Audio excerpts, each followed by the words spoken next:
Je lis du livre de Genèse, chapitre 3, les versets 1 à 5, ce qui suit. Le serpent était le plus rusé de tous les animaux des champs que l'Éternel Dieu avait fait. Il dit à la femme, Dieu a-t-il réellement dit, vous ne mangerez pas de tous les arbres du jardin? La femme répondit au serpent, nous mangeons du fruit des arbres du jardin, mais quant au fruit de l'arbre qui est au milieu du jardin, Dieu a dit, vous n'en mangerez point, de peur que vous ne mouriez. Alors le serpent dit à la femme, vous ne mourrez point, mais Dieu sait que le jour où vous en mangerez, vos yeux s'ouvriront et que vous serez comme des dieux connaissant le bien et le mal. Notre thème pour ce matin, c'est semblable. Prions. Notre Seigneur et notre Dieu, le diable a un projet. Nous l'avons vu hier matin. Merci de nous aider à comprendre ta parole. Au nom de Jésus et pour ta gloire éternelle. Amen. Pourquoi des gens vont vers le diable? Pour recevoir l'honneur, les richesses. Je me rappelle, il y a quelques années, lors du Tour cycliste de la Martinique, on a découvert des coureurs d'une nation de la Caraïbe quelque part dans une certaine posture avant l'étape de Galocha. On en a parlé brièvement et puis ensuite c'est retombé. J'étais jeune à l'époque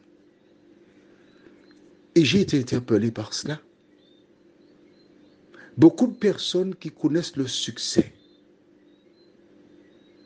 puisent des connaissances auprès de l'ennemi qui alla vers Ève et lui dit, si tu manges le fruit, tu seras comme Dieu. Voilà le piège. Il a dit, vous serez comme Dieu. En fait, il a poussé Ève et Adam à se rebeller contre l'ordre divin parce qu'il a une idée fixe, être comme Dieu. Rappelle-toi, nous avons lu hier dans Ésaïe chapitre 14. Qu'a-t-il dit, verset 13? Tu disais en ton cœur, je monterai au ciel, j'élèverai mon trône au-dessus des étoiles de Dieu, je m'assierai sur la montagne de l'assemblée, à l'extrémité du septentrion.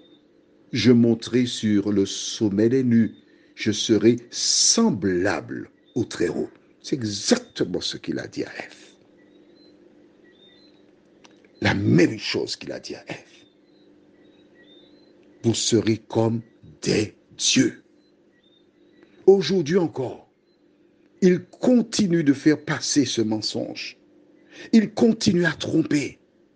La question que je te pose est la suivante. Que fais-tu de la connaissance de la parole de Dieu?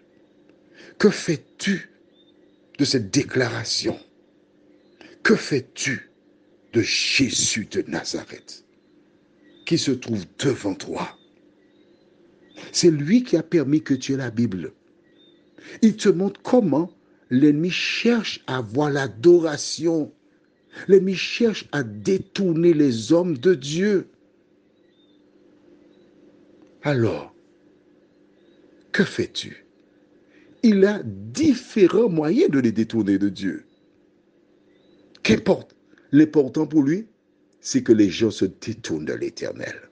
Prions. Notre Seigneur et notre Dieu, nous voyons comment l'ennemi a cherché à tromper Adam et Ève. Jusqu'à présent, il continue. Il veut nous inciter à nous rebeller contre toi, contre ta parole, contre la vérité. Mais nous te demandons, ô Dieu, de nous aider chaque jour à lire ta parole, à vivre à partir de cette parole, de telle sorte qu'il n'y ait aucune emprise sur nous, car notre seul bouclier, comme Jésus nous l'a montré, c'est la parole.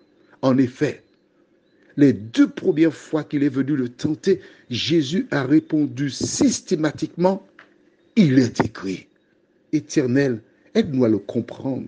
Aide-nous à ne pas nous contenter, comme certains, juste lire le verset du jour et se donner bonne conscience en pensant, bon, j'ai fait ma part. Non, Seigneur, aide-nous par ta grâce. Nous t'en supplions.